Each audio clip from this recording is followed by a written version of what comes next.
एक गांव ऐसा है जो किसी पहचान का मोहताज नहीं। एक ऐसा गांव जिसे लोग आईएएस आईपीएस की फैक्ट्री कहते हैं। एक ऐसा गांव जिसकी हर गली, हर मोड़ और हर घर प्रशासनिक सेवाओं की एक चमकती मिसाल बन चुका है।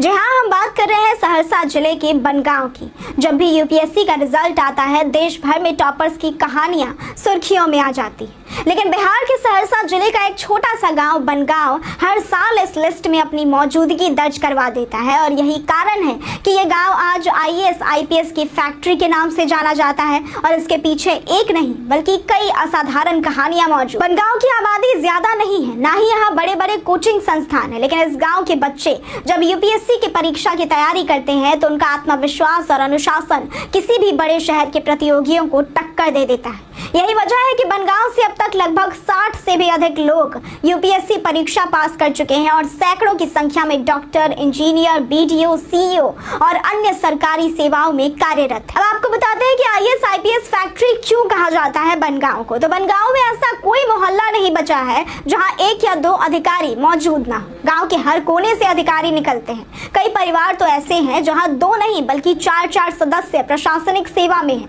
यहाँ का हर बच्चा बचपन से ही बड़े सपने लेकर बड़ा होता है और सपनों को साकार करने की ठोस रणनीति भी उन्हें विरासत में मिलती है।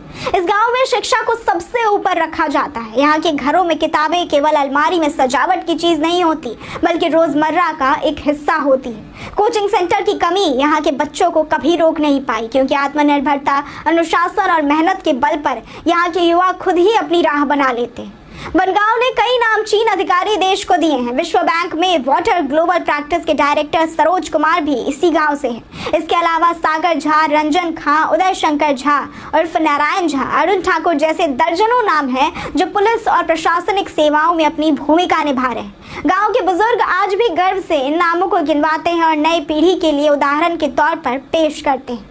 स्थानीय लोगों का ये मानना है कि ये संत लक्ष्मीनाथ गोसाई की कर्मस्थली रही है। गांव में ये विश्वास गहरा है कि यहाँ की सफलता में मां सरस्वती का आशीर्वाद और लक्ष्मीनाथ गोसाई की कृपा है। यही आस्था शायद उस गांव को एक अद्भुत ऊर्जा देती है।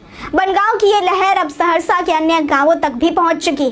चैनपुर, पर्री, महिषी, मोहनपुर, मुरादपुर जैसे गांवों से भी हर साल यूपीएससी, बीपीएससी, एसएससी और अन्य प्रतियोगी परीक्षाओं में शानदार प्रदर्शन की खबरें। बनगांव ने जो मशाल जलाई वो अब पूरे कोसी क्षेत्र के लिए रोशनी बन चुकी। बनगांव हमें ये सिखाता है कि संसाधनों की कमी, आर्थिक चुनौतियां या गाँव की सीमाएं, ये सब तब बौनी पड़ जाती है जब किसी समाज में एकजुटता, शिक्षा के प्रति सम्मान और आत्मबल मौजूद हो। ये गांव पूरे देश के लिए एक मिसाल है कि अगर इरादे मजबूत हो तो कोई भी मंजिल दूर नहीं होती। बनगांव की कहानी सिर्फ एक गांव की नहीं बल्कि उस सोच की कहानी है जो ये कहती है कि शुरुआत कहीं से भी हो सकती है, बस रास्ता सही होना चाहिए।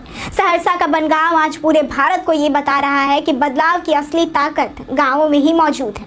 अगर आपको आज की ये वीडियो पसंद आई हो तो इस वीडियो को लाइक करें, शेयर करें और साथ ही हमारे चैनल को सब्सक्राइब करना ना भूलें। आज के लिए सिर्फ इतना ही। वीडियो हमारे साथ बने रहने के लिए धन्यवाद।